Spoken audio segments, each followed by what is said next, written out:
Olá, irmão, boa noite. Boa noite. Que nos estejamos com os irmãos.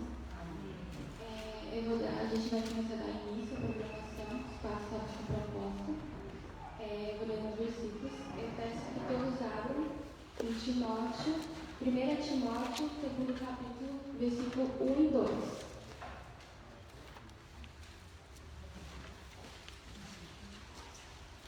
1 Timóteo, segundo capítulo, versículo 1 e 2.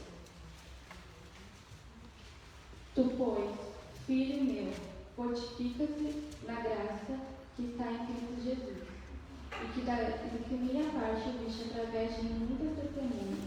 Isso mesmo, transmite a homens fiéis e também idôneos para instruir a outros.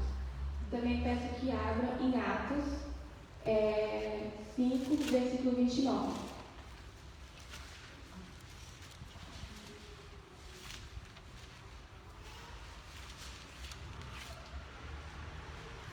Então, Pedro e demais apóstolos afirmaram: antes importa obedecer a Deus do que aos homens. Amém. Amém. Eu vou pedir para que a irmã Regina faça uma oração para que Deus possa abençoar esse estudo. Senhor, nós te louvamos, Senhor. Te agradecemos por estar na sua casa de oração, Senhor. Essa casa que nós estamos para louvar, bendizer o teu nome e aprender, Senhor, mais de ti. Ensina-nos, Senhor, a tudo aquilo que nós precisamos aprender, porque nós sempre somos, Senhor, carentes de ti. Por isso, em nome de Jesus, Senhor, esclareça isso em nossos corações, mas à luz da tua palavra, porque a tua palavra, Senhor, ela é a verdade, e somente a ela nós seguiremos, Senhor. Ilumina os nossos corações, o seminarista Alexandre também, Senhor, para que ele possa falar somente aquilo, Senhor, que vem da tua verdade, nada mais do que isso, Senhor. E é no nome de Jesus que nós nos alegramos aqui. Amém, Senhor. O tema é cosmovisão e política. Eu vou passar a palavra para o seminarista Alexandre.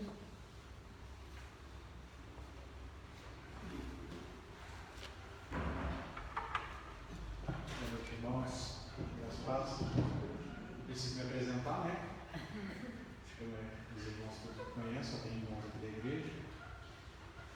Bom, em primeiro lugar, você pode estar se perguntando aí por ter olhado ali para o slide, que o tema está meio estranho ou um pouco diferente daquilo que tem sido anunciado, mas na verdade não. O tema é esse mesmo, cosmovisão cristã e política. Mas eu quero fazer uma abordagem um pouco diferente. Por quê? Esse tema é um pouco polêmico, não é? Por si só, falar sobre política, principalmente nos dias de hoje, é um pouco difícil, porque é um tema acalorado, mas necessário também. Então, o que eu faço aqui para minimizar um pouquinho esse calor do tema? Eu trabalho com um tema dentro dele. Eu vou falar dos limites do Estado, e aqui eu uso a palavra magistrado civil, porque é o termo bíblico utilizado para definir a autoridade pública, magistrado civil. O magistrado é um ministro, portanto exerce um ministério, e esse ministério é civil, ele trata só dos assuntos públicos. Então é diferente do ministério pastoral, que trata dos assuntos eclesiásticos, só dos assuntos que estão relacionados à igreja. Por isso, eu vou falar dos limites, portanto, as barreiras do Estado frente àquilo que só cabe à igreja. E a minha intenção, portanto, é trazer para os irmãos o entendimento de que igreja e Estado são coisas completamente diferentes, embora ambas sejam coisas instituídas por Deus e com funções específicas para que o cumprimento da vontade de Deus seja feito. Então, em outras palavras, o Estado cumpre com o seu papel na sua esfera, mas não interfere naquilo que a igreja precisa exercer. E nós vamos ver que há ofícios exclusivos da igreja que hoje em dia têm sido cobiçados pelo Estado. pela interferência dele. Muitas vezes o Estado, os políticos, por assim dizer, querem tomar para si algumas prerrogativas eclesiásticas, algumas coisas que só a igreja pode fazer. E aí eu vou mostrar aqui para os irmãos mais ou menos do que se trata. Eu escolhi trabalhar com esse tema, inclusive, os limites da atuação do magistrado civil frente aos ofícios exclusivos da igreja, na minha monografia do seminário. Então eu defendo, inclusive, terça-feira para a banca do seminário, e a razão de eu ter escolhido isso tanto para a monografia e ter trazido esse tema hoje aqui para vocês, é porque eu tenho visto, mais do que nunca dentro da igreja, uma confusão a respeito dessa questão toda, né? Foi lido agora há pouco o texto de Atos 5:9, né? Importa mais obedecer a Deus do que a homens. E realmente a gente aplica isso a todas as áreas da nossa vida. Então, até mesmo os pais aos quais nós devemos obediência, se nos exigirem uma obediência que esteja fora da disciplina de admoestação do Senhor, nós honramos os pais desobedecendo-os, porque importa mais obedecer a Deus do que a homens. Mas percebam que nesse contexto não se trata, ali no livro de Atos, de autoridades civis, mas de autoridades eclesiásticas. O contexto ali é de que o Sinédrio havia proibido os apóstolos de pregarem o Evangelho. Então, autoridades religiosas tentaram coibir os apóstolos de exercer a sua própria religião. E aí eles dizem: importa mais obedecer a Deus do que homens. O que a gente extrai desse texto? De que, inclusive, dentro da igreja, há pessoas ou lideranças, eu estou falando de igreja de maneira geral, estou falando de Vila Nilo ou da presbiteriana, mas no contexto eclesiástico atual, há pessoas que trabalham contra os ofícios da própria igreja, quanto mais aqueles que estão lá fora. E a confusão que eu vejo é a seguinte: tem muita gente se deixando levar por outras autoridades em lugar das autoridades eclesiásticas e principalmente da autoridade da Escritura, que ordena a igreja fazer certas coisas independente da situação ou de quem quer que queira proibi-las. Então, o meu estudo parte do catecismo, aliás, da Confissão de Fé de Westminster, no capítulo 23, que diz que o magistrado civil não pode tomar para si a administração da palavra, dos sacramentos, nem do poder das chaves. Nós vamos ver o que tudo isso significa, nem querer tomar sobre si a direção sobre qualquer outra matéria de fé. Então, tudo aquilo que é relacionado à igreja, tudo aquilo que é relacionado à fé, os políticos, o Estado, o magistrado civil, chame como quiser, não podem interferir, não tem autoridade nenhuma para interferir. E aí a gente tem que ver que também, em contrapartida, a igreja tem que exercer os seus ofícios de maneira responsável. Então esse é mais ou menos o itinerário que nós vamos fazer aqui, e essa é a razão pela qual eu quis trabalhar esse tema, tanto na monografia quanto com vocês aqui, no que diz respeito à cosmovisão cristã e política. Então, eu não vou falar para você que você deve sair daqui e votar no candidato tal, eu não vou sair dizer para você aqui que você tem que apoiar o candidato tal, a chapa tal, o partido tal, mas dentro do que eu vou te falar, e aí está o ponto de cosmovisão, dentro do que eu vou te falar, dentro da Bíblia, mostrando nas Escrituras como as coisas funcionam, eu não quero precisar te dizer vote em X, vote em Y, escolha X, escolha Y. Eu quero que você perceba pelas Escrituras o que você deve ter na sua consciência quanto à política hoje em dia. Então é fácil você observar. Se fulano de tal, ou chapa tal, ou partido tal, apoia tal coisa, e isso não está na Escritura, ou isso é contra a Escritura, ou é contra a igreja, qual é o raciocínio lógico do crente? Eu não vou apoiar. E isso é cosmovisão. Eu enxergo com a Bíblia, logo se alguém não segue a Bíblia, eu não tenho mais negócio com ele. Então vamos lá, passa por favor, Mateus. Esse trabalho se propôs então a estudar os limites da atuação do magistrado ou do Estado frente aos ofícios exclusivos da igreja, que são a administração da palavra, e nós vamos ver que há dois aspectos da administração da palavra. A igreja prega a palavra pública e privadamente. Então, o magistrado civil não pode interferir em nenhuma dessas duas pregações, nem a pública, nem a privada. Sacramentos, nós sabemos que são os dois, batismo e santa ceia, e acreditem se quiser, mas há tentativas de interferência do magistrado nessas áreas da igreja, no que diz respeito a batismo e ceia do Senhor, como deve ser celebrada, quem deve participar, e nós sabemos que é a Escritura que estabelece o que deve ser feito a respeito disso. E também sobre o poder das chaves, que muitas das vezes só é lembrado como o poder de disciplinar alguém, mas nós vamos ver que há um aspecto duplo no poder das chaves também, que é a admissão de membros. A igreja deve escolher quem pode fazer parte dela, bem como quem não vai mais fazer parte por meio da disciplina, e é ela também a única que tem as prerrogativas para restaurar alguém. Parece estranho eu ter que dizer que isso só pertence à igreja, né? Mas é porque o Estado, em certo sentido, tem tentado tomar isso também, dizendo que a igreja é obrigada, e há projetos que apontam para isso, a receber qualquer tipo de membro. Qualquer pessoa que decidir ser da igreja, quer crente, quer não, quer ter uma vida piedosa ou não, a igreja não pode excluí-la, porque isso pode ser julgado como preconceito e assim por diante. Então, ela perde o filtro, por assim dizer. E então, nós vamos ter como ponto de partida essa frase de abertura do capítulo 23 da Confissão de Fé de Westminster.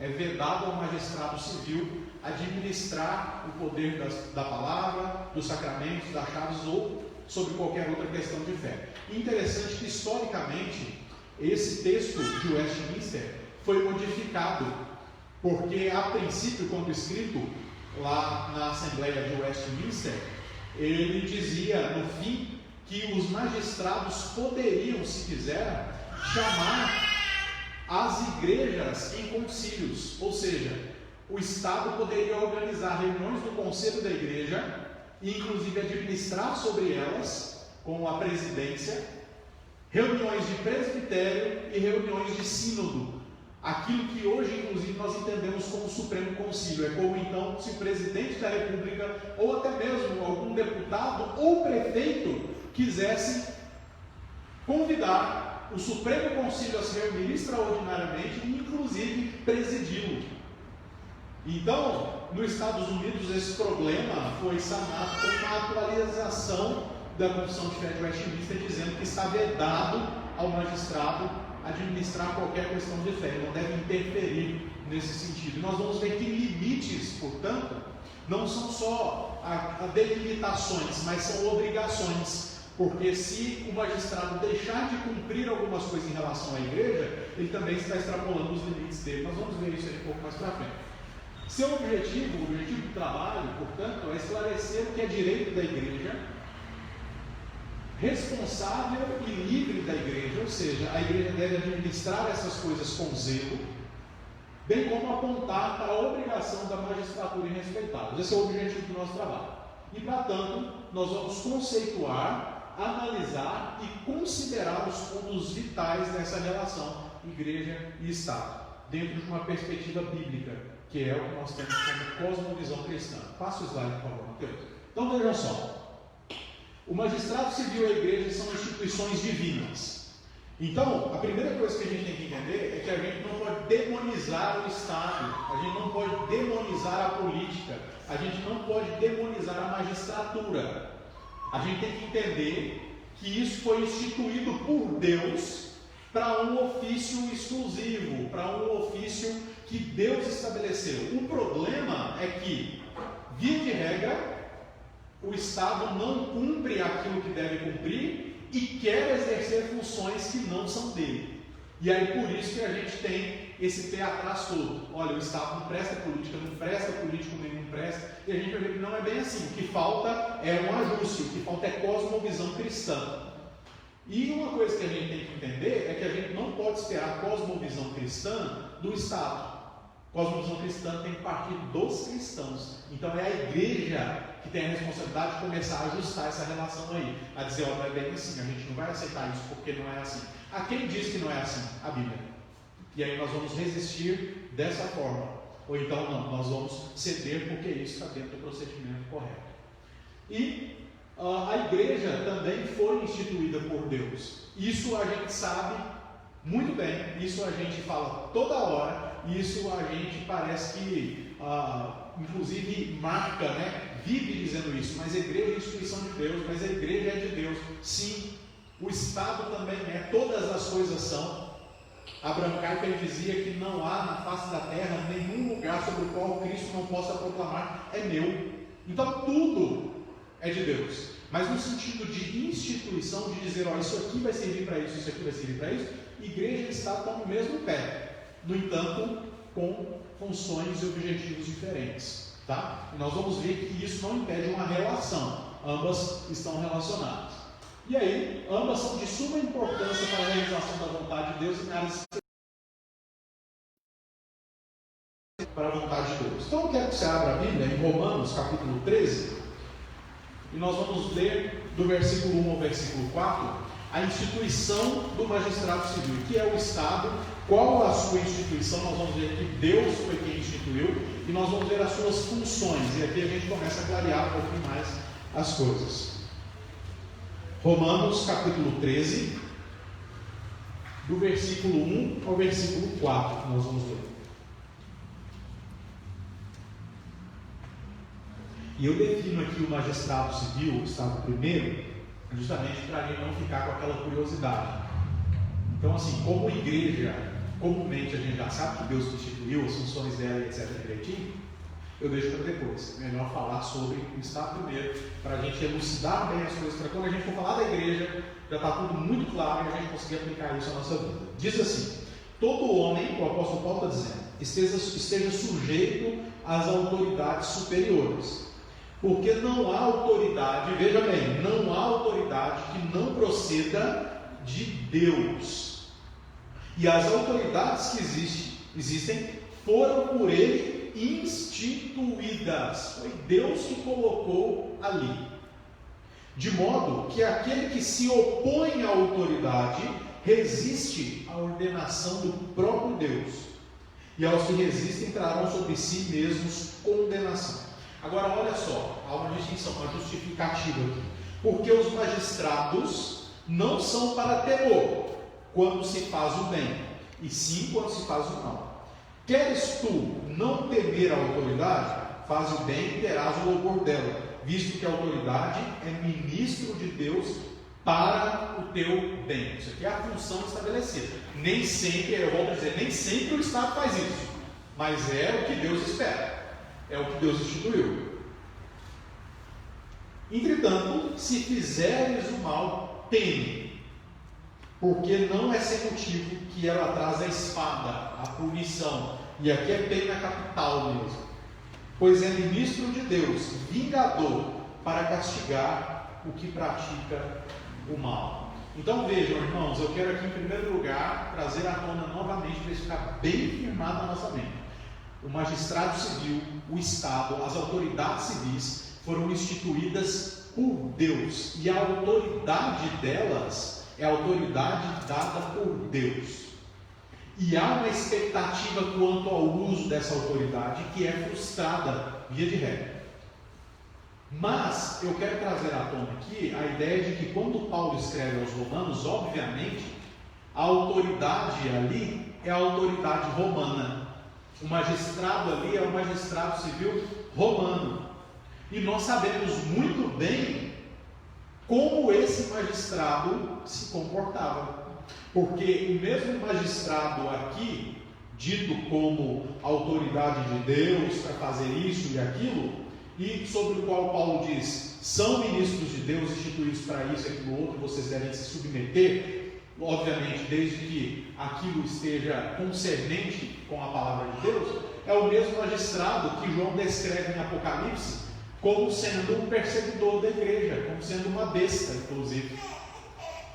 Então vocês conseguem perceber que o que o Estado faz não muda a situação real de instituição e autoridade dada por Deus, independente de fazer o que é certo ou errado. E aí, obviamente, a gente entra com o entendimento do que a igreja é também. Mas percebam antes disso, que primeiro, ele tem duas funções. Então aqui, entra naquela ideia de nossa cosmovisão cristã. A gente tem que saber qual que é a função do Estado. A primeira delas, exaltar e promover o que é bom. Essa é a primeira função. Então, de maneira geral, quando a gente olha hoje para a política e vê a caridade sendo feita pelos políticos e pelo Estado, escolas públicas, hospitais e etc, e eu não estou aqui colocando em questão a qualidade deles, de certa forma isso é sim uma função do Estado, porque é promoção do bem, mas o aspecto do texto aqui mostra que é mais no sentido de julgamento civil. Em outras palavras, o Estado ele tem que promover tudo aquilo que é bom, no sentido de autorizar, no sentido de apoiar, no sentido de dar todas as condições para que aquilo que é bom continue sendo feito. Então, o que seria mais ideal é que uma igreja, como a Igreja Presbiteriana de Vila Nilo, por exemplo, quisesse abrir aqui no estacionamento um hospital. Já pensou que coisa boa? Um hospital presbiteriano de Vila Nilo aqui para atender as crianças do bairro. O que seria promover o bem da parte do Estado? Seria não colocar empecilhos, tirar burocracia, tirar impostos, fazer com que o hospital se erga o mais rápido possível, doar funcionários para que venham aqui trabalhar também, buscar ajuda para que as coisas funcionem da maneira mais perfeita possível. No sentido do texto é basicamente isso. É basicamente honrar o cidadão honesto. E isso traz à tona a segunda função do Estado, que é punir o que é ruim, punir o que é mal. Percebam como há uma relação no exemplo que eu vou dar.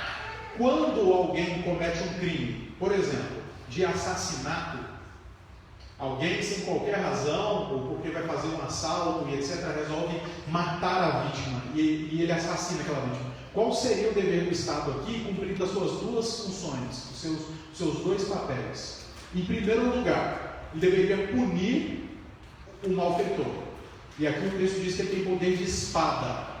O sentido aqui é de aplicar a pena capital mesmo. Mas ainda que nós não entremos nesse assunto, vamos ver. Que ele prendesse, desse uma prisão perpétua.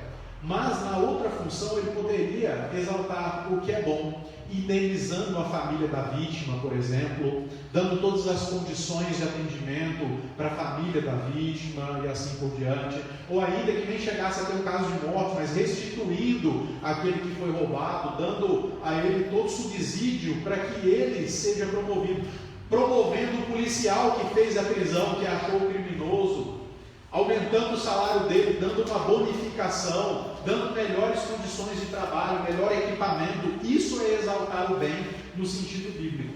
Então não é nem fazer aquilo que é bom, não é ficar fazendo caridade por aí, porque em certo sentido a gente vê que caridade faz parte da igreja, a diaconia é instituída para isso. Então o Estado hoje toma essa prerrogativa porque a igreja deixou de fazer há muito tempo. Mas quando a igreja faz, você pode ver que, em geral, nos lugares que nós aqui de Vila Nilo, por exemplo, ajudamos, não tem auxílio nenhum do Estado. Quem faz são igrejas em cooperação umas com as outras para que o lugar flua bem. Então, o certo seria esse, mas isso não impede também que o Estado, que o magistrado faça algumas coisas para o bem da sociedade. Então, veja, ele é instituído por Deus, ele tem duas funções: exaltar e promover o bem e punir o que é mal, os malfeitores. E ele devia parar por aí. O limite é esse. E aqui não é uma ideia minha, é o que a Escritura está colocando aqui. Desde o Antigo Testamento até o Novo Testamento, o único padrão que nós temos é esse, inclusive quando a igreja e Estado eram uma coisa só. Quando o povo de Deus vivia sobre uma monarquia e aquele rei fazia parte do povo de Deus e era também um ungido, um escolhido de Deus. Percebam que todas as funções religiosas positivas exercidas por reis são para a promoção do bem. Reis que reestruturaram Israel apóstata, como por exemplo Josias, que destruiu o altar de outros deuses, que fez com que toda aquela confusão política religiosa se desembaraçasse. Então ele promoveu o bem, mas ele não interferiu naquilo que era religioso. Agora, num aspecto negativo nós temos diversos, mas eu quero destacar aqui o exemplo de Saul. Saul era rei, Saul ele tinha a autoridade de Deus para a magistratura civil, mas no dia que ele tentou interferir no ofício exclusivo do sacerdote, no dia que ele prestou um sacrifício porque ele teve pressa, Deus falou: a partir de hoje, esse aí não reina mais pelo meu nome. E aí nós temos o início da unção e reinado de Davi, que começa a partir dali. Então percebam, quando o magistrado age em conjunto para a promoção do bem eclesiástico, é positivo, mas quando ele age interferindo, tomando para si uma autoridade que não é dele, é negativo, porque foge das funções dele. Isso não é nem promover o bem e nem punir o mal, é interferir, é colocar a sua autoridade em excesso e tentar fazer uma coisa que não lhe compete. Em contrapartida, nós temos ali a igreja, e eu quero que você abra a sua Bíblia, no texto de Efésios, capítulo 1, versículos 22 e 23. E aqui eu quero destacar que a igreja também é uma instituição divina, só que quando a gente fala igreja, nós temos vários aspectos da igreja. Primeiro, a igreja é um organismo. O que eu quero dizer com isso? Que ela é literalmente um organismo composto de várias células, de várias partes de corpo que formam um corpo só. Ela é um organismo vivo, que tem um cabeça, sendo o Senhor Jesus Cristo, e os seus membros, as suas partes, como sendo cada um daqueles que estão em Jesus Cristo. E Efésios deixa isso muito claro, diz assim: e pôs todas as coisas debaixo dos seus pés, os pés de Jesus. E para ser o cabeça sobre todas as coisas, o deu à igreja, a qual é o seu corpo, a plenitude daquele que a tudo enche em todas as coisas. Então a igreja, em primeiro lugar, é um organismo, no sentido de organismo físico mesmo. Ela tem um cabeça, ela tem as suas células, ela tem os seus membros, ela funciona de maneira organizacional. A essa face da igreja, nós damos o nome de igreja invisível. O que isso quer dizer? Uma igreja composta com o número total dos eleitos em todos os tempos da história. Então essa é uma igreja una e invisível, porque a gente não sabe quem é quem.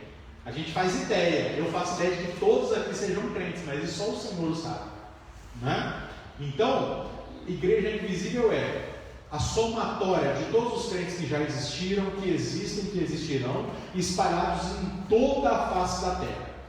E essa igreja é um organismo, mas a igreja é também uma organização, que é o que nós temos aqui, que é o aspecto visível dela, lugares organizados onde ela se reúne. Essa organização se dá por meio, sim, de um lugar físico para se reunir, de um CNPJ, porque isso é obrigação, não é? De encontros semanais, dominicais, de reuniões com horário para começar, horário para terminar, com pessoas escaladas para fazer cada uma das programas. Organização, esse é o aspecto mesmo. E o texto que mostra isso é o texto de 1 Coríntios 1, 2, que nós vamos ler. Existem outros textos, mas eu escolhi esse, porque aqui o apóstolo Paulo deixa claro que há essa outra face da igreja, a qual nós chamamos de visível, porque nós podemos ver quem é crente se reunindo ali. A igreja de Deus que está em Corinto, ou seja, havia uma igreja ali, e aí a gente já entende que essa igreja é uma organização, porque se ele dissesse a igreja de Deus que está em Corinto, e nós não entendêssemos que isso é uma organização, nós teríamos que entender o seguinte: todos os crentes do mundo que já existiram, existem e existirão, estão reunidos ali em Corinto naquele momento. Isso é impossível. Então é uma organização. Aos santificados em Cristo Jesus, chamados para ser santos, como, olha agora, todos os que em todo lugar invocam o nome do Senhor Jesus Cristo, Senhor deles e nós. Ou seja, há diversos lugares onde pessoas se reúnem como igreja visível e organizada, justamente porque fazem parte dessa igreja invisível, que é um organismo muito maior. Então esse é um outro aspecto da igreja. Agora olha que interessante, essa igreja, tanto a sua face como organismo invisível, quanto a sua face organizacional e visível, são instituição divina. Deus é quem colocou a igreja onde ela está. Mas uma coisa que não se diferencia é que a igreja como um todo, quer como organismo, quer como organização, quer invisível, quer invisível, tem as suas funções iguais. As suas funções estão também estabelecidíssimas. Então ela é instituída por Deus e ela tem funções muito claras. Eu vou citar um autor aqui, não está no slide, mas eu tenho aqui na minha cópia, se chama Bannerman. Ele é um inglês puritano e ele tem uma teologia sistemática só sobre a igreja. São 2 volumes, são quase 2.000 páginas. É impressionante, só falando sobre a igreja. Ele define a função da igreja da seguinte forma: a função da associação cristã é ser uma testemunha por meio de uma profissão visível e pública em favor de Cristo na terra.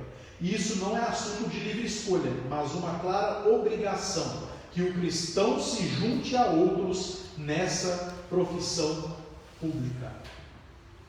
Aqui ele soma as obrigações dos crentes e, portanto, da igreja, porque ela é composta de crentes, e mostra que isso não é uma opção para a igreja e nem para os crentes de maneira individual. Por isso que em todos os ofícios da igreja nós vamos ter 2 aspectos para trabalhar, mas em especial ele diz que a igreja tem que cumprir aquilo que o Senhor Jesus Cristo ordenou a ela.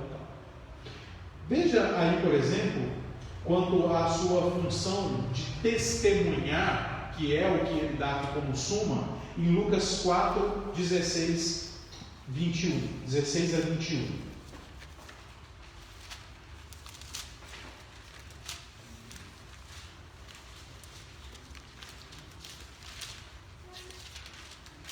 Diz assim, olha, sobre Jesus: indo para Nazaré, onde foi criado, entrou um sábado na sinagoga, segundo o seu costume, e levantou-se para ler.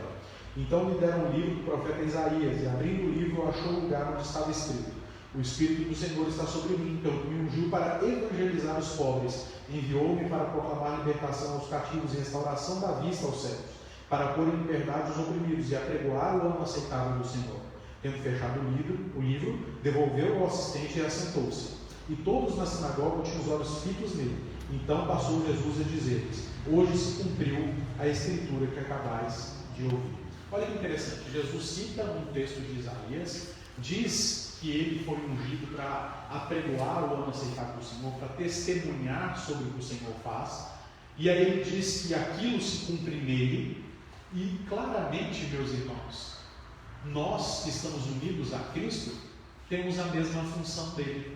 Se o cabeça faz alguma coisa, o corpo também faz. Não é à toa que quando ele está prestes a partir, ele diz: e descerei sobre vós o poder do Espírito Santo, vocês vão receber poder do alto, vocês serão ungidos para serem as minhas testemunhas. Ou seja, testemunhar tudo aquilo que eu fiz e tudo aquilo que eu sou. Ele atribui isso à igreja.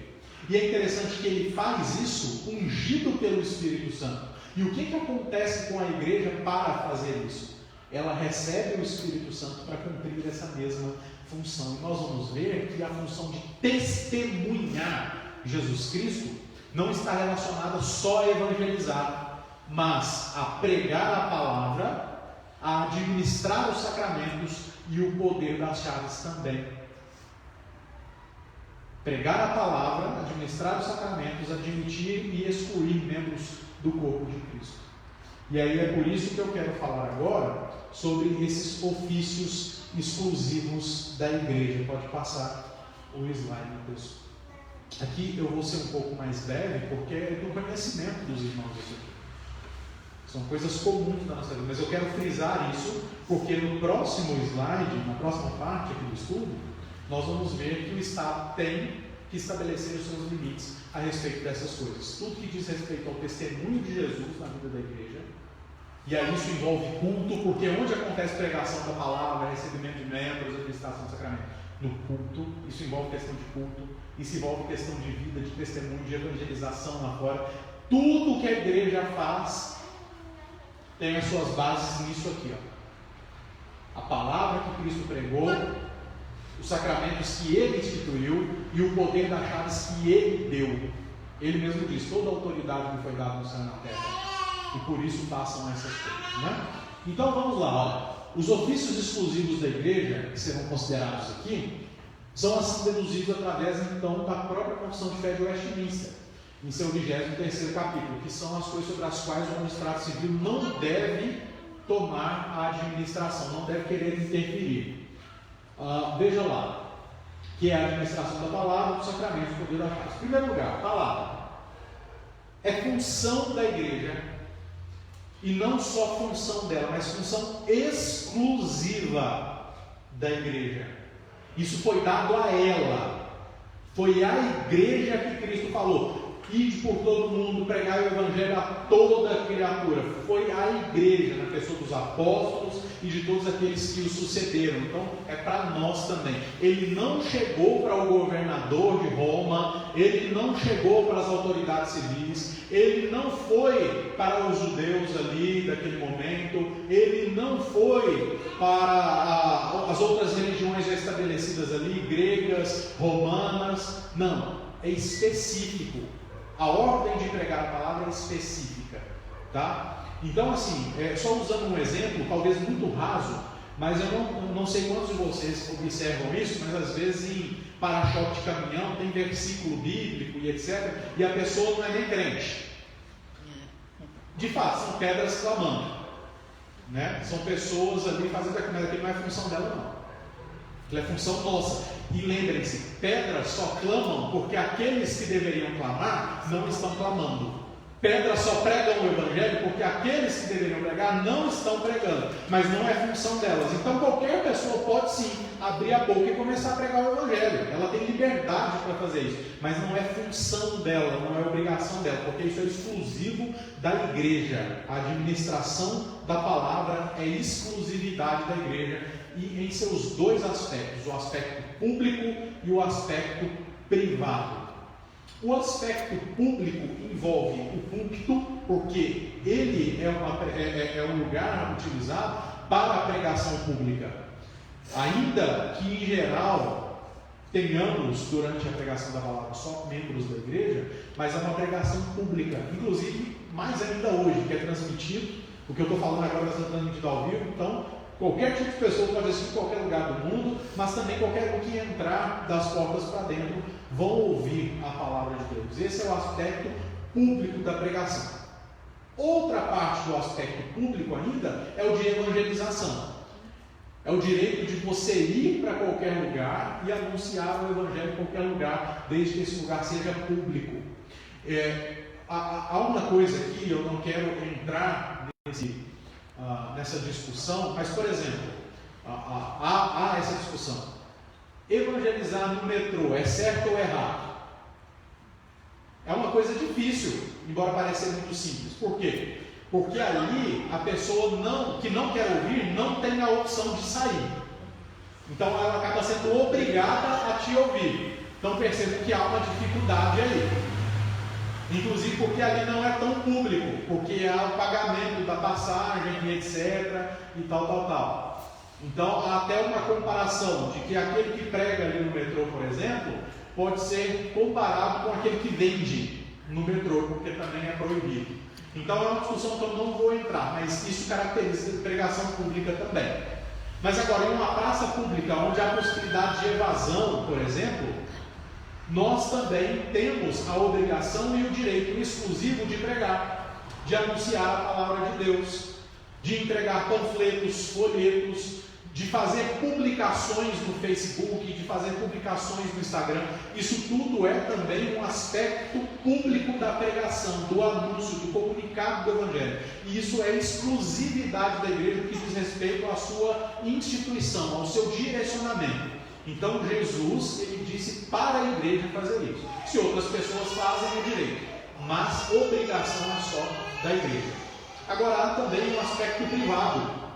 O aspecto privado é a administração da palavra em lugares específicos e privados mesmo, dentro de casa, a leitura bíblica, a pregação no culto doméstico, numa evangelização. Quando você conhece uma pessoa do trabalho, começa a evangelizá-la, e aí você tem um momento para evangelizá-la depois do trabalho. Se você quiser evangelizar no trabalho, evangelize sem parar de trabalhar, tá? Porque se você para de trabalhar para evangelizar, você está pecando.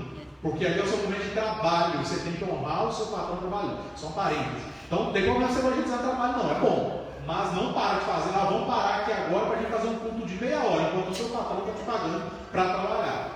Mas procure evangelizar e marcar para depois, etc., essa pregação privada. Isso também é direito da igreja. Pode parecer bobagem falar isso, é lógico que é, mas é porque no contexto que a gente vive, a gente tem liberdade demais, embora tenham tentado e estejam tentando constantemente ceifar essa liberdade. Mas há países, há lugares que as pessoas são presas simplesmente porque tem a Bíblia dentro de casa. Ou seja, o seu dever exclusivo, o seu ofício exclusivo, a sua liberdade para fazer o uso da palavra tem sido ceifado privadamente. E agora pensa comigo, se o Estado chega ao ponto de arrombar a porta da sua casa, porque recebeu uma denúncia que você tem uma cópia da Bíblia Sagrada lá, colocar você e a sua família com mão na parede, chutando as suas pernas para te revistar, a sua esposa e seus filhos pequenos, viram e reviram a sua casa, quebram tudo até acharem a cópia da Escritura Sagrada para levarem ela e te prenderem. Se eles fazem isso dentro de casa, você acha que nesse lugar não tem gente pregando na praça? Se chegam ao extremo de fazer isso, você acha que na praça pública, que na via pública, você acha que no púlpito há pregação do Evangelho num lugar desse? Fica um alerta.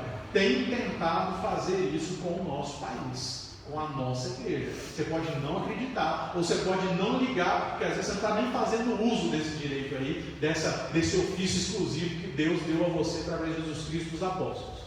Mas isso tem acontecido em certa medida, nós temos visto isso acontecendo, e se nós não tomarmos cuidado, não tomarmos a postura devida, isso vai acontecer. Acredite, vai acontecer. Nenhuma coisa começa assim, ó. Nenhuma coisa começa desse jeito. Eu não me recordo bem, talvez o presbítero Wagner se recorde aí, mas houve um homem que morava se eu não me engano, em Hollywood, ou naquelas regiões ali, um ator famoso, que ele disse o seguinte: olha, eu vou embora daqui, porque há 10 anos era proibido ser homossexual aqui. Hoje já está liberado, eu vou embora antes que seja obrigatório. Ele disse assim, eu estou dando esse exemplo pelo seguinte, você percebe o progresso? Então assim, antes a Bíblia era liberada, a pregação era liberada, os evangelhos eram bem vistos, daqui a pouquinho já tem assim, olha, certas coisas é melhor você não pregar não. Não prega contra isso, não prega daquilo e tal. Para ajudar, ainda tem esses pseudo-pregadores aí afora, esses falsos profetas, esses hereges aí que pregam para aquecer o coração dos outros, esquecem a Bíblia em casa. E aí, você está vendo, já não é legal pregar assim, olha, é melhor fazer isso. Vamos fazer uma versão nova da Bíblia que coloca o gênero neutro. Vamos, agora vai ser assim. Acreditem, tem. Tá? Já tem.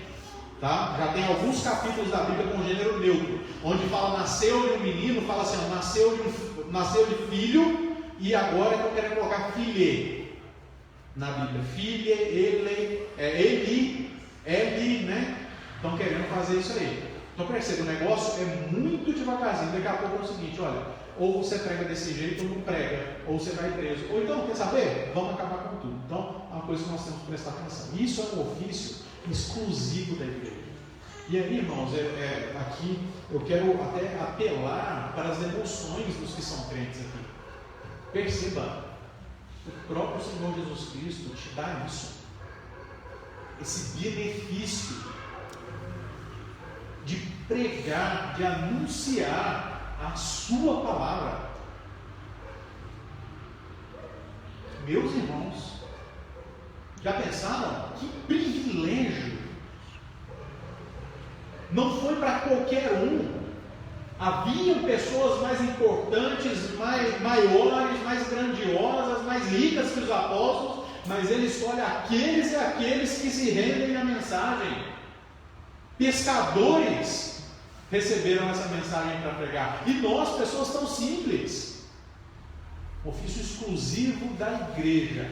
O Senhor Jesus Cristo deu. Pregação da palavra, pública e privada.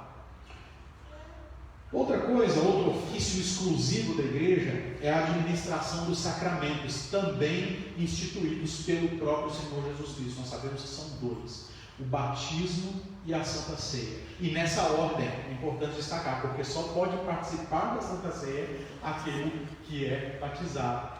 E depois nós vamos ver um outro aspecto, que é aqueles que fizeram a profissão de fé, porque tem os que são batizados na infância, mas eles não participam da ceia até que professem a sua fé. Isso está relacionado ao poder da chave, vamos ver daqui a pouquinho.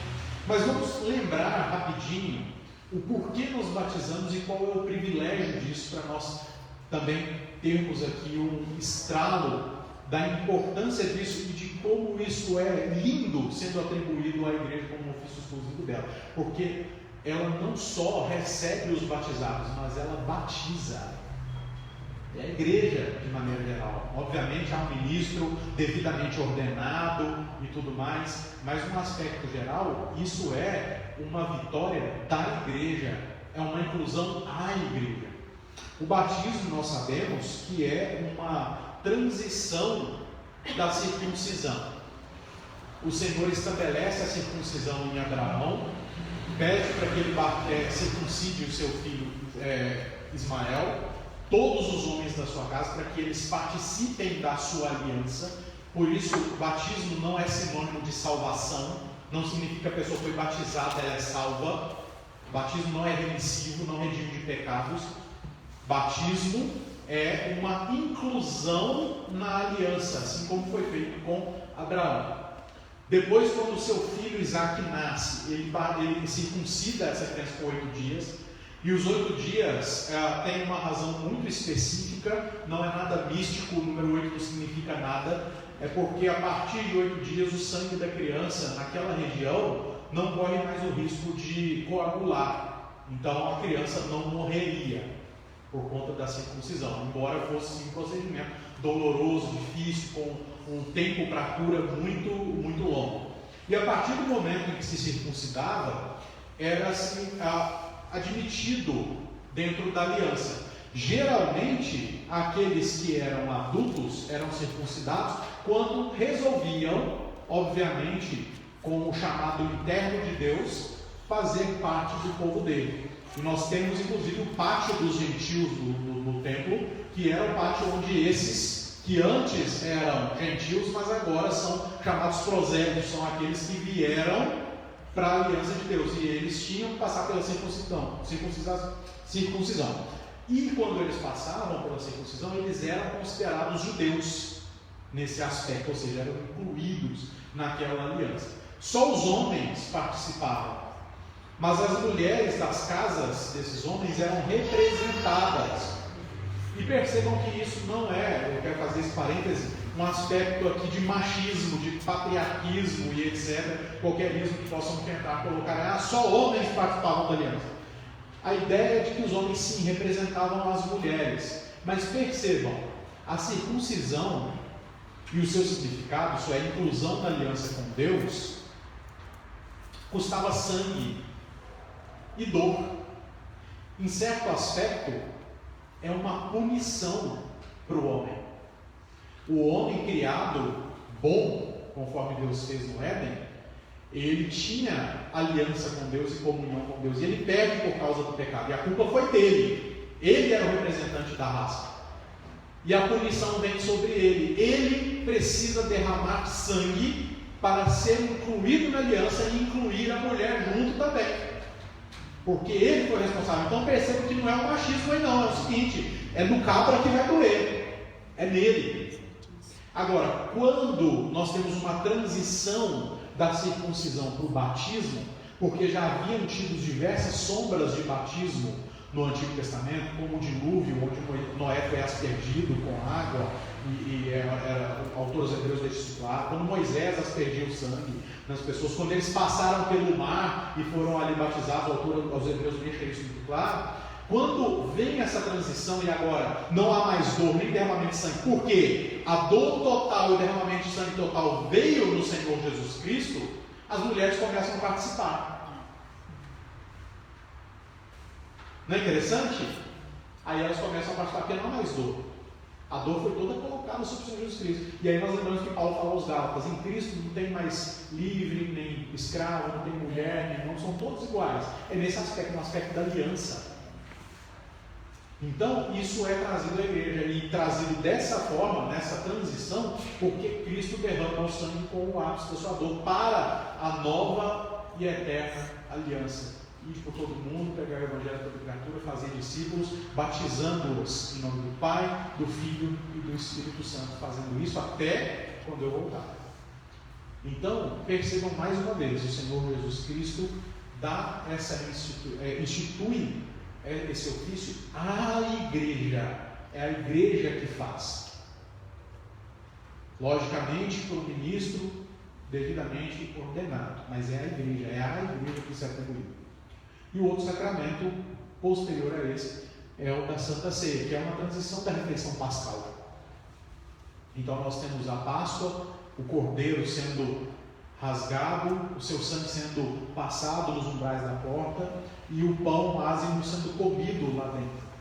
E depois nós temos uma celebração próxima à Páscoa, o Senhor Jesus Cristo partindo o pão e dando o pão, dizendo que aquilo é um sinônimo, ou melhor, um emblema do seu corpo, que foi dado pelos seus, e o suco, o vinho, o suco da vide, sendo entregue como o símbolo do sangue daquele cordeiro. Esse é o meu sangue, o sangue da nova e eterna aliança, derramado em favor de muitos. Fazer isso em memória de mim, ou seja, até que eu venha. O apóstolo Paulo aos Coríntios deixa claro, nós fazemos isso como um memorial, assim como a Páscoa era, até que ele venha, até que o Senhor volte. E aí nós temos essa transição. E isso foi atribuído também à igreja, embora seja um ministro devidamente ordenado a administrar os sacramentos, é à igreja que isso foi atribuído, é ela que participa disso. Então, mais uma vez, irmãos, eu quero trazer à tona aqui esse apelo, até mesmo em certo sentido sentimental. Já pararam para pensar no privilégio de serem participantes da aliança do Senhor pelo batismo e darem manutenção nessa aliança através da sua mesa, tendo o seu corpo e o seu sangue representados pelo pão e pelo suco de uva? Já pensaram nesse privilégio? E tem gente aí fora tentando tomar esse privilégio de você.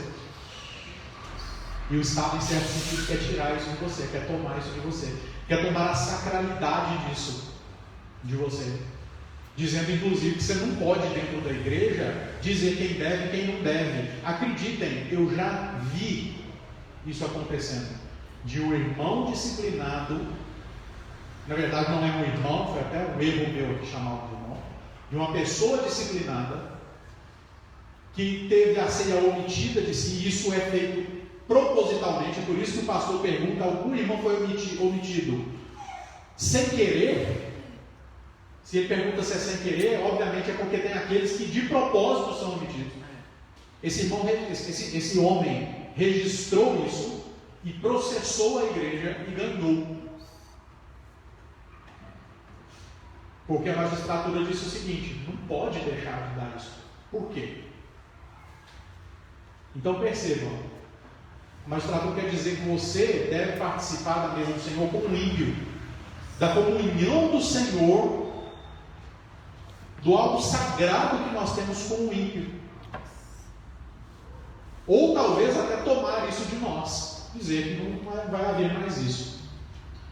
Vocês conseguem entender então a gravidade disso? O Senhor Jesus institui isso para a gente, e muitas vezes a gente não dá valor nisso, e a gente não entende que querem tirar isso de nós.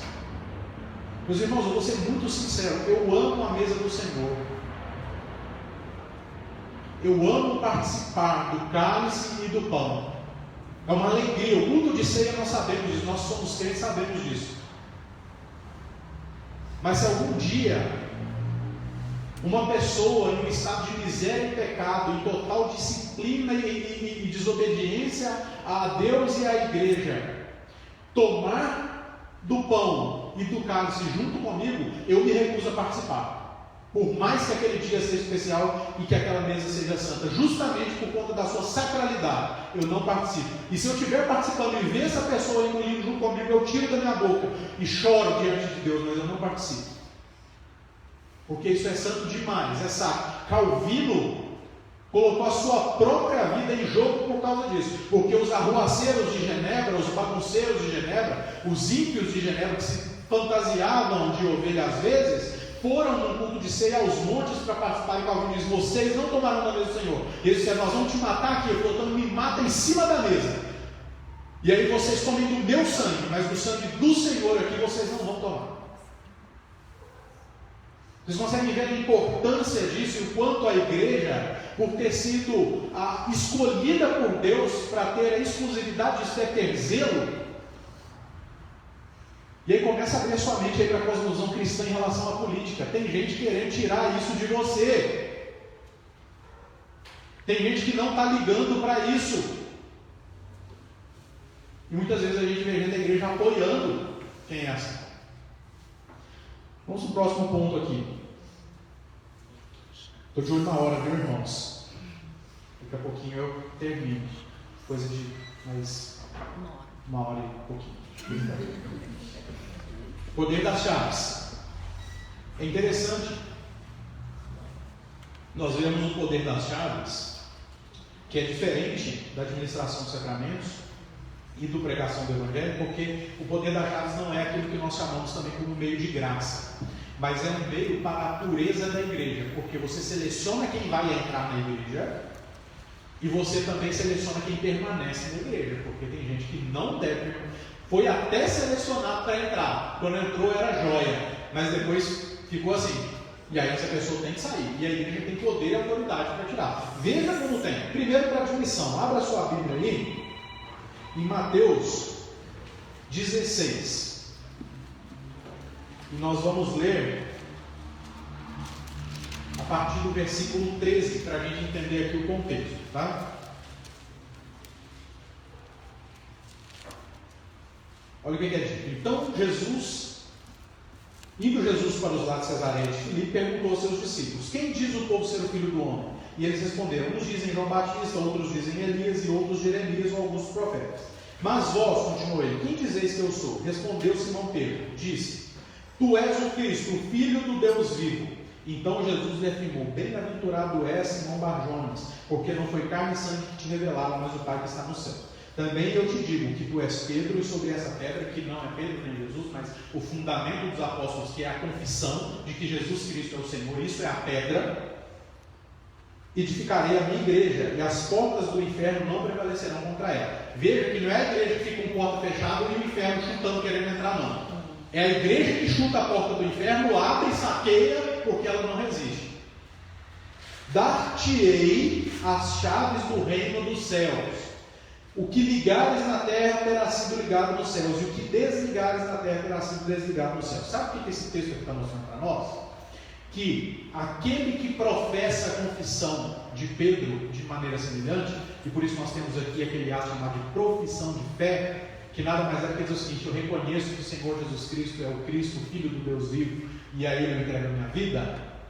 Quando esse ato acontece, quando esse fundamento aqui para uma igreja genuína acontece, essa pessoa pode ser admitida à vida da igreja. E por isso Jesus, nesse contexto, dá o poder das chaves. Ele diz assim: olha, se uma pessoa falar isso para vocês, vocês julgarem que aquilo é verdadeiro, vocês têm o poder de admiti-la à vida da igreja. Vocês têm o poder de dizer que ela faz parte da igreja e que aquela pessoa é de Deus, até que ela prove o contrário. Então perceba, não é que todo mundo que está na igreja é crente, mas que todo mundo que está na igreja e tem um comportamento cristão deve ser tido como crente por aqueles que estão da igreja, porque a igreja tem autoridade para isso. Tem uma frase que é muito mal usada, mas que é verdadeira, eu quero trazer ela aqui: Deus é pai e a igreja é mãe. Ela é mal utilizada hoje em dia porque as pessoas querem dizer o seguinte: olha, no aspecto de que fora de determinada denominação não tem salvação. Mas não é isso.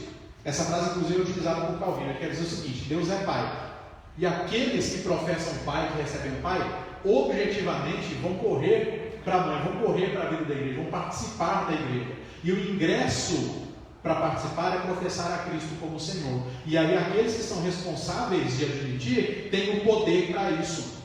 O Senhor Jesus Cristo deu poder para admitir pessoas na vida da igreja.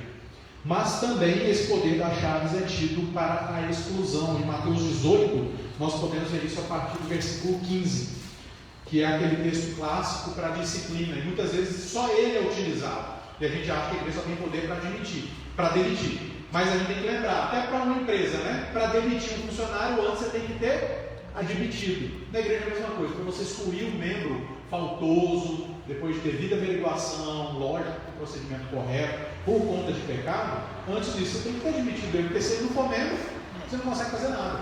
Então perceba, se o teu irmão pecar contra ti, vai lá, repreende ele. Se ele te ouvir, você ganha o seu irmão. Se ele não te ouvir, você vai com 2 ou 3 pessoas para depoimento de várias testemunhas, toda a palavra se estabelece. Se ele não atender, aí você traz a igreja. Se ele se recusar, aí você considera ele como ímpio, como gentil e publicano. E agora olha que legal, em verdade nos digo que tudo o que ligares na terra é o mesmo vocabulário do versículo 16, terá sido ligado nos céus. Ou seja, se vocês admitiram, está admitido. Agora olha, e tudo que vocês desligarem na terra terá sido desligado nos céus. E olha o que Jesus fala, em verdade também nos digo, se 2 entre vós sobre a terra concordarem a respeito de qualquer coisa, e é relacionado a esse assunto, olha o que fala, ser-lhe-ás concedido por meu Pai, porque onde estiverem 2 ou 3 reunidos em meu nome, ou seja, na minha causa, ali eu vou estar no meio deles. Ou seja, o que você estiver decidindo, eu decido também, se aquilo for justo. Então tem um caso de uma pessoa que foi disciplinada na igreja e que teve todas as chances para voltar atrás. Traiu a esposa, foi chamado para o conselho, foi disciplinado, e aí a esposa queria perdoá-lo, os filhos iriam perdoá-lo, e ele não quis mesmo, e falaram com ele, mas olha, você está com todas as chances, a igreja quer te acolher, é um homem que a igreja amava ele. Então o pessoal falava assim, vem para a igreja, fica com a gente, sua esposa está disposta a te receber de novo, ele não quer, e até que o momento o pastor falou para ele, olha, então o que eu posso dizer é o seguinte, pela minha palavra, você está fadado ao inferno. Isso é ímpio. Então, pelo poder que Cristo lhe dá, eu te digo, a sua alma vai para o inferno. Você é desligado, você nunca fez parte dessa igreja verdadeira. Você fingiu aqui muito tempo. A partir de hoje, e dito e feito, esse homem morreu fora da igreja, fora de Cristo, e foi para o inferno, com certeza. Então percebam que isso também foi dado à igreja e querem tirar isso da igreja, querem dizer que a igreja tem que admitir todo e qualquer tipo de pessoa. Que a pessoa ela pode chegar aqui, inclusive, e percebam o plano do maligno e a revelação do homem da iniquidade e de todas as coisas que vão acontecer no fim, que está próximo, de unificar as religiões e ter uma religião só. Porque o que dizem hoje é o seguinte, Deus é um só, portanto, se um hindu, se um muçulmano, se qualquer um pegar um espírito e falar assim, ó, eu quero fazer parte dessa igreja, você tem que receber da igreja, porque a igreja é pública, e aí por causa disso você tem que receber. E não é só receber como visitante, isso aí a gente faz, se quiser, senta aí, assiste e participa, não tem problema. Agora, se receber como membro, ele poder ser votado para ser oficial da igreja, assumir a igreja, pregar. Estão querendo tomar isso de nós. E estão querendo também tomar a nossa autoridade de dizer, essa pessoa pecou, essa pessoa fez tal coisa gravíssima, foi repreendida, nós tentamos, porque isso a igreja tem que fazer. Ela tenta recuperar, né, o faltoso, ela tenta repreender, ela tenta ganhar, conforme o texto de Mateus 8 disse aqui, ela tenta ensinar, instruir, mas depois de tudo, viu que aquela pessoa não quer mesmo, ela tem que excluir, por várias razões, né? Eu e os jovens já estudamos isso várias vezes, para a glória de Deus, para o bem do próprio faltoso e para a pureza da igreja. A igreja não pode conviver dessa forma. Então querem dizer o seguinte, você não pode excluir uma pessoa da igreja só porque ela se declarou homossexual, ou porque 2 dentro da igreja se declararam homossexuais estão namorando e vão se casar, e o pastor tem que fazer o casamento, e você não pode tirar ela da igreja. Estão querendo fazer isso. Você acha que não? Estão sim. Há pouco tempo subiu aí para esses lugares altos aí da política um projeto que proibisse, saísse uma lei para proibir pastores de pregar contra o homossexualismo. Você acha que uma hora isso aí pode não ser aprovado? Aqui entra a nossa cosmovisão cristã quanto à política. Dependente de quem a gente colocar lá, nós estamos colaborando para isso acontecer. Estão querendo tirar isso da gente. Agora percebam, isso envolve a pureza do lugar que você está, que você traz os seus filhos, que a sua família está. Você percebe o privilégio disso? E principalmente, de que Cristo te comunicou essa autoridade? Porque olha só, Ele é aquele que tem autoridade sobre o céu e sobre a terra. Ele é aquele que domina sobre todo o cosmos. Ele fala o seguinte: olha, eu te dou a minha autoridade para o bem da minha igreja da qual você faz parte. Tem como um crente negligenciar isso? Ele não pode. Segue, por favor, Mateus. E aí eu encerro aqui, irmãos. Já estou terminando. Veja aí. Aqui são os limites, então, do magistrado civil. Eu não vou me deter muito, porque nas aplicações da última parte, essa que eu terminei agora, eu mostrei para os irmãos onde a cosmovisão cristã sobre a política entra em jogo. Mas olha só, mais do que não fazer algumas coisas, o Estado tem que fazer algumas coisas para o bem da igreja. Ele tem que fazer isso, porque a igreja é bem na terra, e ele tem que promover e exaltar o bem. Então olha só, ele tem que se abster, ou seja, tudo aquilo que diz respeito à igreja, matéria de culto, orar que a igreja funciona, se funciona ou não funciona. Lá nos Estados Unidos tentaram proibir a igreja do pastor John MacArthur de cantar. Pessoal, vocês não vão cantar hino na igreja mais lá, mas nós vamos cantar hino, porque quem resolve se canta hino na igreja ou não são vocês não, é Cristo que mandou cantar e nós vamos cantar assim. E deu uma briga feia lá, graças a Deus o presidente dos Estados Unidos é presbiteriano, e no dia da audiência o próprio Donald Trump mandou o seu advogado pessoal para proteger o pastor MacArthur lá. E aí o juiz da comarca fugiu, falou assim: opa, não vou julgar esse caso aí não, porque o advogado do presidente que chegou aí, né? Não é qualquer advogado, né? Advogado presidente da república. Então percebam, tem que se abster, não pode entrar em nenhuma matéria de fé, nem no que a gente viu, pregação da palavra pública ou privada, nem sacramento, nem membresia da igreja, no poder das casas, e nem nada, nem em culto, nem em funcionamento, nem quem vai ser eleito para ser presbítero, para ser diácono, nada. O Estado não pode mandar em nada. Ele pode orientar, e a igreja, sabiamente, pode tomar decisões que sejam aquelas orientadas pelo Estado. Isso aí, ok. Nós vimos a situação aí agora que nós tivemos de pandemia. Então, olha, o Estado falou, vai fechar tal. Então a igreja, o conselho se reúne e vê prudentemente que o ideal foi realmente fechar a igreja. Agora, se não fosse o caso, e se o conselho falasse assim, não, nós não vamos e nós vamos continuar fazendo culto, a igreja tem esse direito. Ela seria multada, ela seria penalizada, etc. Por quê? Porque o Estado está interferindo em uma esfera que não é dele. Percebe? Então não é a igreja que está errada, o Estado que não está no lugar dele mais. Tá? Agora, além de se abster, ele tem que proteger. Não é só deixar de fazer as coisas, ele tem que começar a fazer coisas para que a igreja tenha a sua liberdade mantida, para que a igreja cultue. Então, em outras palavras, pode ser que o Estado não esteja proibindo a igreja de cultuar, mas talvez tenha algum grupo faccioso da sociedade que esteja tentando impedir o culto da igreja.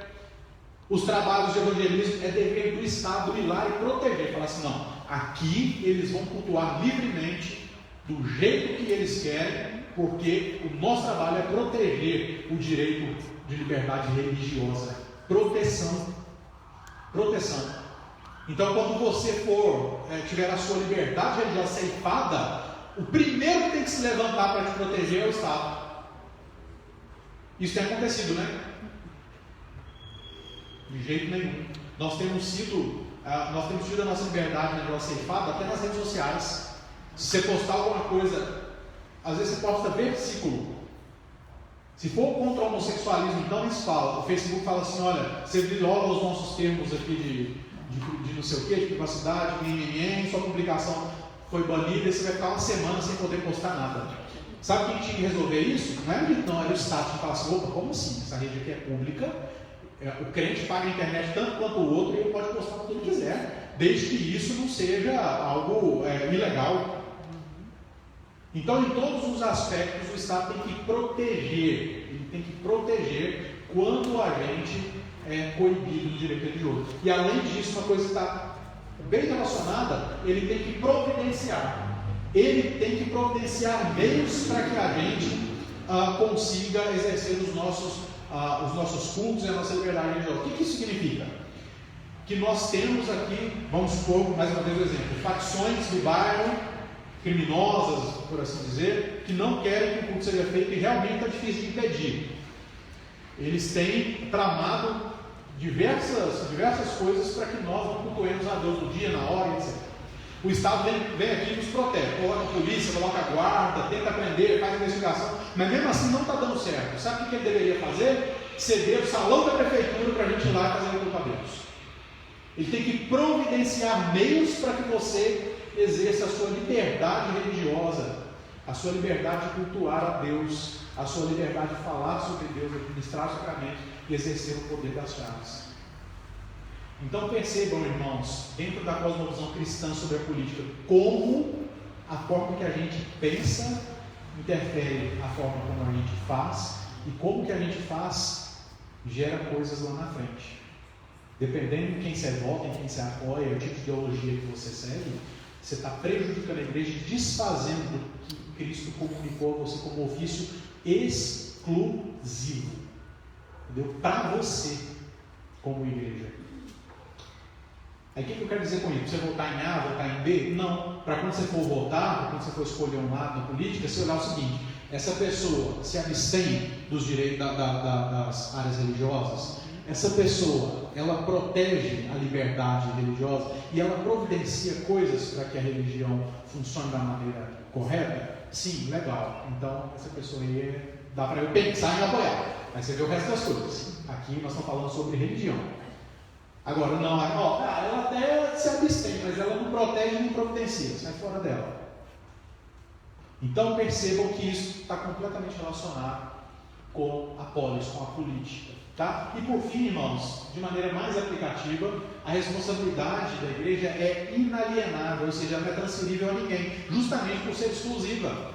Então, a gente tem que fazer um uso prudente, fiel na administração da palavra. A gente deve pregar fielmente. Não é pregar de qualquer jeito, só porque já que é exclusividade minha, já que é uma obrigação, deixa eu fazer aqui. Não, fielmente. Depois da reforma, as marcas da verdadeira igreja são fiel pregação da palavra, correta administração dos sacramentos e o bom uso do poder das chaves. Então, para uma igreja ser achada fiel, ela tem que, para ser achada saudável, verdadeira, ela tem que ser fiel na pregação, ela tem que ter prudência na administração das chaves e fazer uma correta, uma própria administração dos sacramentos. Não é de qualquer jeito. E aqui é a parte de aplicação para nós aqui na vida da igreja, tá? Você não só tem que fazer de tudo para que o Estado não cede a sua liberdade religiosa, como você tem que exercer a sua liberdade religiosa de maneira fiel, correta, digna, justa, verdadeira. Então, você vai pregar a palavra com fidelidade, não é de qualquer jeito. Público ou privadamente, você vai administrar os sacramentos de maneira correta, com o bom uso dos sacramentos, sabendo o que eles são, instruindo a igreja, sendo instruídos. Por exemplo, quando nós vamos participar da ceia, o que nós fazemos? Nós oramos e examinamos a nós mesmos. Isso é uma correta administração do sacramento. É você pensar o seguinte: eu posso participar, eu devo, aliás, participar, eu tenho que mudar minha vida nesse sentido, eu tenho que trabalhar assim, etc. Tal. E prudência no poder das chaves. Ser prudente em admitir pessoas à igreja. Não é qualquer um que pode fazer parte da igreja, irmãos. Porque a igreja, ela é um bem muito valioso. É o corpo do Senhor Jesus Cristo. É o organismo dele. A gente não pode colocar qualquer pessoa dentro da igreja. A gente não pode colocar qualquer pessoa de dentro da igreja em qualquer lugar, em qualquer cargo dentro da igreja. As coisas têm que ser bem avaliadas. Nós temos que ter prudência na vida eclesiástica, uns com os outros. Prudência mesmo.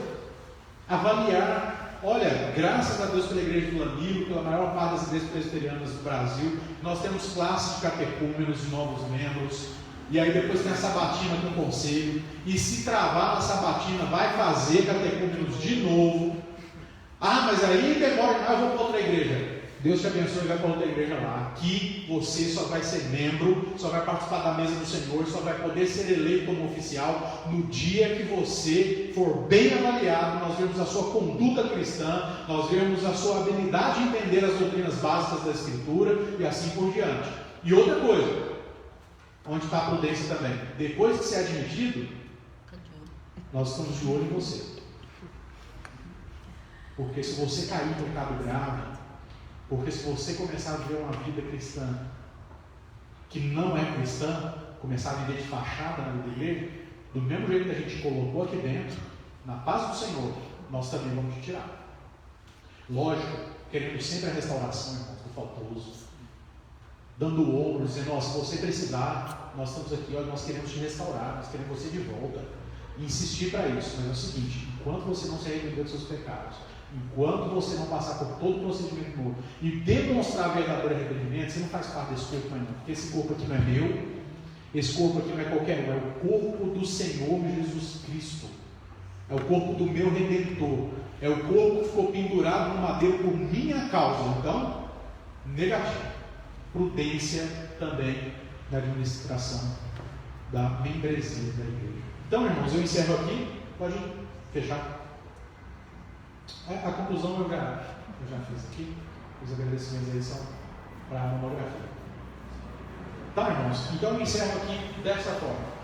Cosmovisão cristã e política diz respeito a avaliar a política à luz da Bíblia. Diz respeito não somente a isso, a analisar a política, os candidatos, os partidos, as ideologias, as filosofias à luz das Escrituras, sabendo que aquilo que você faz está completamente relacionado ao futuro da sua igreja, ao seu futuro, à sua liberdade religiosa. Então não estou dizendo que você votar em X e Y, estou dizendo aqui para você fazer X ou Y. O que eu estou te dizendo é o seguinte: vocês viram o que é dever do Estado, e aí vocês têm que buscar, a partir de nós, que ele vai começar a cumprir o seu dever, a começar de quem a gente está colocando lá dentro, e depois da nossa cobrança e postura a quem já está lá. A igreja deve resistir firme em obediência a Deus para administrar essas coisas fielmente conforme Deus quer. E que Deus abençoe a todos.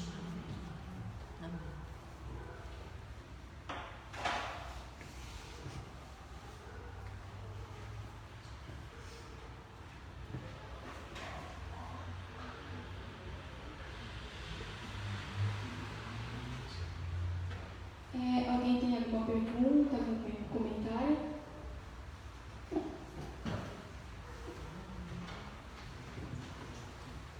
Só se for fácil que eu vou responder. Fique à vontade, irmão. Olha, irmão, eu quero primeiro louvar a Deus e agradecer, porque o irmão tocou em pontos muito profundos. Cada aspecto que o irmão tocou, por exemplo, a questão da disciplina na igreja é um tema extremamente profundo. Dá um estudo só sobre esse tema. Então Deus seja louvado. O que eu vou fazer aqui, irmão, é ler, corroborando o que o irmão falou a respeito do que o Estado tem que fazer com relação à igreja.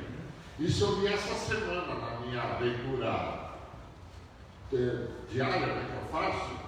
Olha só, eu mesmo, o rei Artaxerxes, decreto a todos os tesoureiros que estão além do Eufrates, tudo quanto vos pedir o sacerdote Esdras, escriba da lei do Deus do céu, pontualmente se lhe faça. Até 100 talentos de prata, coisa tal, né? Ó, tudo quanto o Senhor ordenar, segundo o mandado do Deus do céu, exatamente se faça para a casa do Deus do céu. Pois, para que haveria grande ira sobre o reino do rei e seus filhos? Versículo 24 me chamou muita atenção, que esse agora que eu vou ler.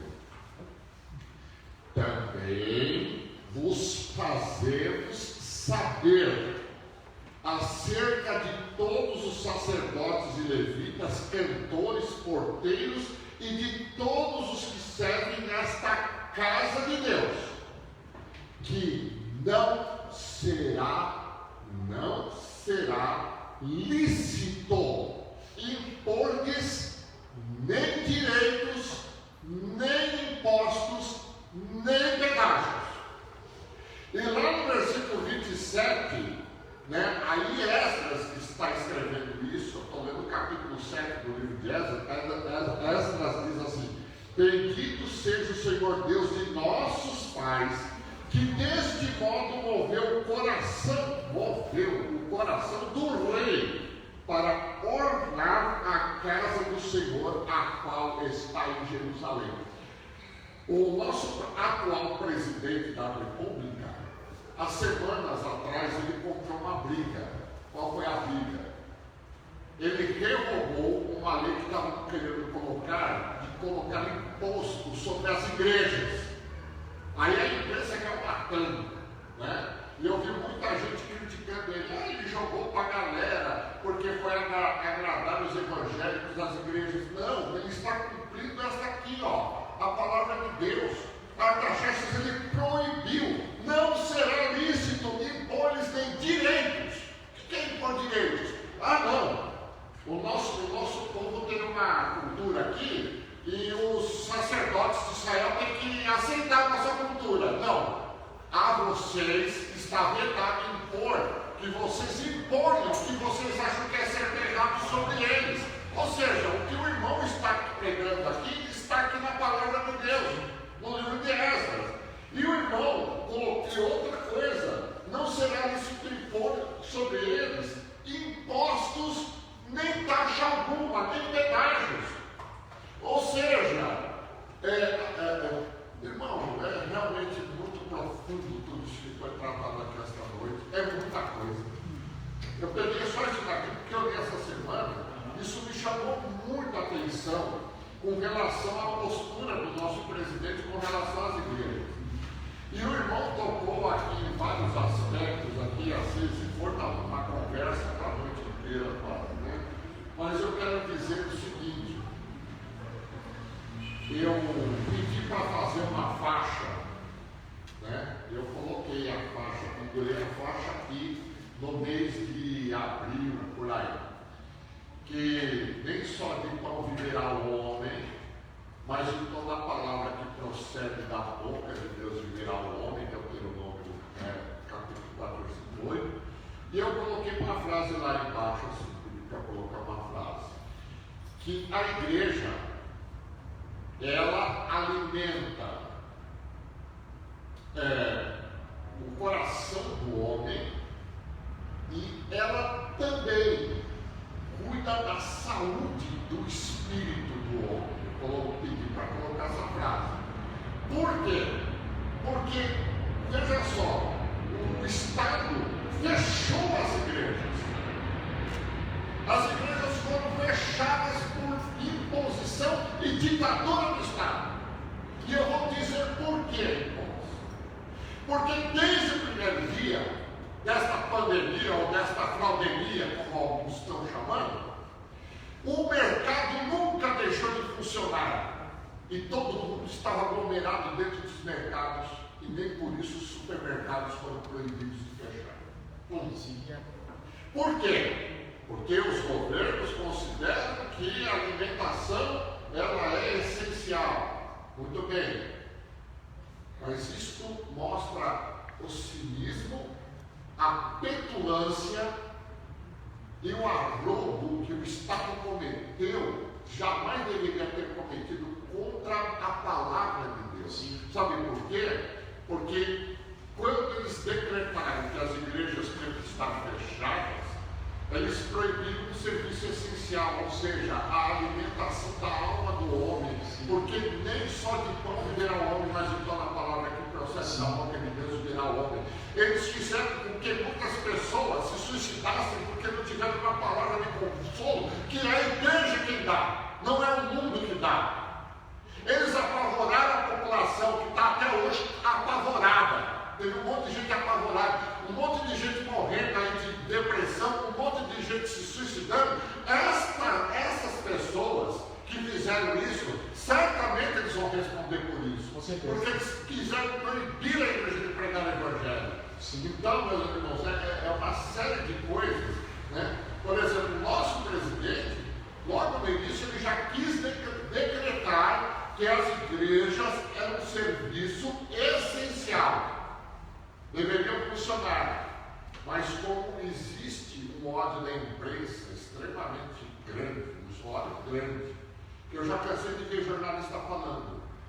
Não foi uma vez, eu vi umas 2, 3 vezes em programa de televisão na frente de todo mundo. A igreja serve para quê? Jornalista, né? Eles são todos arrogantes. Eles são donos da verdade. Os jornalistas acham que eles são os donos da verdade. A igreja não serve para nada. A igreja serve para quê? Eu lembro uma vez que uma jornalista falou, perguntou para um grande figurão desse da economia, um economista grande. E ele estava falando uma série de coisas, ele por um acaso caiu em termos assim. Já me lembrei. Era justamente a questão de taxar as igrejas e colocar impostos sobre as igrejas. Aí esse economista, não me lembro mais quem foi, não me lembro, já faz algum tempo, ele disse que não, porque a igreja ela tem um outro, ela não é um aspecto comercial, ela não é um produtor nem de riqueza e nem de aspecto comercial. Ela tem um funcionamento diferente de todos os outros órgãos de comércio, coisa e tal. Aí foi que a jornalista falou, mas eu já não serve para nada.